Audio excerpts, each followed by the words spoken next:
ranked fighter. No, he's been like this his whole career. He's been blessed. He really has, because the skills really aren't there for it.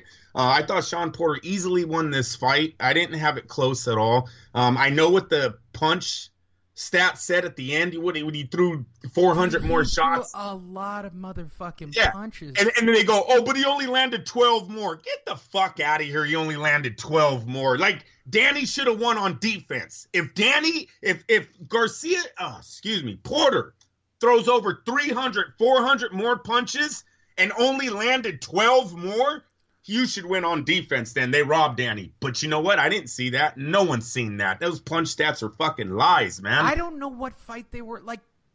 And I mean this sincerely. I know that I joke about ball sucking that happens on HBO and Showtime. In this particular case, they literally, it's like a pro wrestling term. It's like they wanted Danny Garcia, even though he lost, to come out of it healthy, like he was in this fight. He was never in this fight. Never. There were no points. Like you said, Lee, maybe the first 2 rounds, right? He caught him. He caught him really early in the fight, and it pissed off Porter so much that it turned on his engine. Yep. I saw that in the early round. Like, he got buzzed once really bad by Garcia. Really bad. And he said, we're going to work. And he went, fuck this, and turned it on. There's no more fucking around. Hey, and he started bouncing. And I'll say this, because I know boxing fans don't like this. That switch between traditional and southpaw thing that he does, that back forth shit, that's where it's at, kids. Oh, Lee, you're hitting it right on the head, fucking man. So many different looks coming at him from so many different angles. Fucking this brilliant.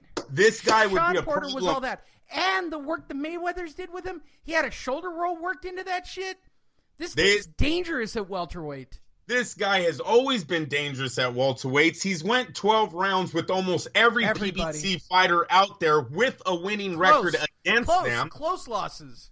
Yeah, Cal Brooks was a majority decision loss. Keith Thurman was a decision loss. Even though you can say it was a unanimous decision for Thurman, it was a fight where many didn't have Sean Porter even being able to go toe-to-toe with one-time Keith Thurman. The guy does 12 rounds with him.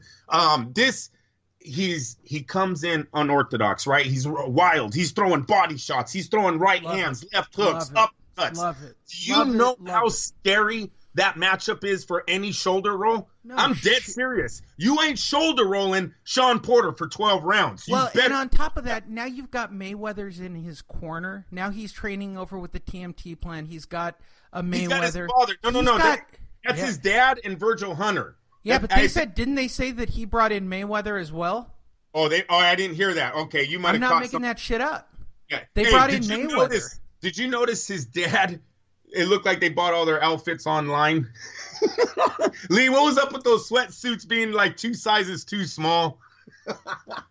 You didn't catch that. I went and had lunch with my friend who's the coach of my jiu-jitsu team.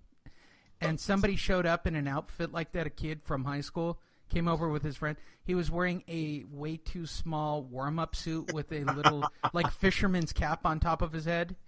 You know those guys. And I'm, like, looking at the dude, I'm like, are you fucking kidding? Like, is this really happening in Covina? You know they put that shit on and were like, do you have mine on? I don't know. Check the tag. It was like, it's pretty ridiculous. Uh-oh. Yeah, that was like a China... That was a China extra large. That wasn't an American extra large. I was very, very, very, very, and I'll say this to everybody, very impressed with Sean Porter. Go back and watch it again. Go back and watch it again. Go back and watch it again. If I was teaching kids how to box, there is a very strong discussion on why you should not stand in traditional stance. It's happening right there at the welterweight division.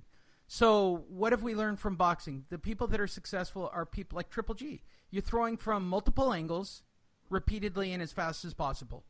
Vasily Lomachenko, the Matrix, from a lot of right? Lots of angles. The stance isn't as important as the angles and the direction that the punches are coming from. I think it all started with that one guy from the Philippines, Manny. You know, Manny. Remember, he loved his angles. Manny... I can't place the name. Manny. Oh, you mean the guy who takes steroids? Oh, will you stop? Can I use that as a segue to talk about our feature story of the week? By the way, go back and watch the fight. Wait a minute. Yeah. We got to talk about something, and that's the unification match that now E-Roll You don't want to talk about the Polak heavyweight? Boy, that's going to be offensive to our one. Hey, listen. We have a Polak fan, Andrew. That was a tough man contest. That was not a boxing match. Hey, look, we have one social media follower / listener who is a Polak. That's cool. That dude is not a real I just want to see how many times I can get Polak in. That dude because apparently wasn't a real fight. Apparently you could say Polak and not get in trouble. I will tell you this, Lee. The mob would have used them guys like 5 times back in the days. Those dudes would never have fought anyone else but each other back in the days. They opened up every fight card you have. It was very entertaining. But they're both going nowhere. They were both really entertaining. Yeah. Prince Albert versus the Polak was awesome. Did you know that Prince Albert... I didn't know Prince Albert was the former IBF champion. Of course, yes. He won it overnight. I loved how they said he was the champ for 3 months. What the fuck? When did they ever announce how long you were the champ? I was like, that's kind of cool. Anthony Joshua took the belt. Hell yeah. Anthony Joshua saw the low-hanging fruit and went, championship. I don't know why I make Anthony Joshua have a gay voice, but that's, celebrate. So, yes. Yeah, that was a tough man contest. It was not. I was entertained. Don't get me wrong, but please stop it. I don't want to see any of them guys move up in the rankings. If anything, I'll watch them 2 fight again. That's about it. Andrew, I'm going to ask you a question as I make a segue. What? You still didn't talk about what I wanted to talk about. I know. We'll talk about it right after this. I don't want to forget my topic. Okay. I got my air horn ready. Got to spice up the show. I got to still fill another 30 minutes. And we only have one other topic after your topic. Oh, no. Terrence Crawford has spoken, but go ahead. Okay. We're up to 3 whole topics for the next 40 minutes. All right. So you are familiar with gay. For those of you who don't know, Andrew's in Northern California, does a lot of his work in the city. When we say the city, we mean San Francisco. He's in the Bay Area. So you have a very strong grasp of what gay is, yes? Yes. And I'm guessing that up there, bumping into gay people is pretty second nature. Yeah, I guess. Do you have pretty good gaydar? No, actually, no, I do not. I work a lot in the high-end clothing stores, and I always think dudes are that way. And then they come out with pictures of wives and kids. I'm like, what the fuck? So no, my gaydar really isn't that good. I can't say that. By the way, you can tell Andrew's uncomfortable because he's laughing. Here comes my question, Andrew. Wait, that's the build-up to the question. How gay is it that I'm missing opening football today to go to a comic book convention? Well, yeah, you definitely lose man points, Lee. I'm sorry. And there's the horn. Yeah. Andrew has said it. I'm gay. Yeah. I want to know about gay, but I'm feeling fabulous. All right, so you're definitely losing man points. You like that? Our newest character, Lee the gay guy. It's fabulous. The fight was fabulous. Oh, my God. Did you see their clothes? They were so sparkly. Woo. Danny Garcia looked like he was wearing a belt with gold sparkles. Can we end with the damn mask, too, on Danny's face? Can he just get rid of those doll faces or whatever the hell he's been wearing this whole Danny likes it rough. Woo. Hello, girls. Oh, with the horn, that's the And I think he wants to end the relationship with his father. Let me tell you guys. Why do people listen to the show? Why do people listen to us every week? Listen. Why? I'm so fascinated. Did you see the back and forth he had with his dad on that little special before the fight? No. Oh, his dad gave us such an insight on how he controls Danny. Well, yeah. Look, I'm going to say this because I watched Shiitake Mushroom's dad in the first fight. Did you see Shiitake Mushroom's dad in the first fight? No. Yeah, they did a cutaway. So, Ioka, I'm going to say his name right one time just because you guys don't think I could do it. It's Ioka. So, Shiitake Mushroom's dad, they cut to him. He used to train Ioka. He sat there like somebody stuck a thumb up his ass. Like, I've never seen somebody literally staring holes into what he was watching, right? His arms were crossed. His legs were all the way out. He was sitting behind his corner, and he was pissed off. Like he was unhappy to be there. Now, go ahead and talk about yours. No, they showed a story of Danny and his dad, and I guess Angel lives in Danny's mansion also. So this man is never away from his son.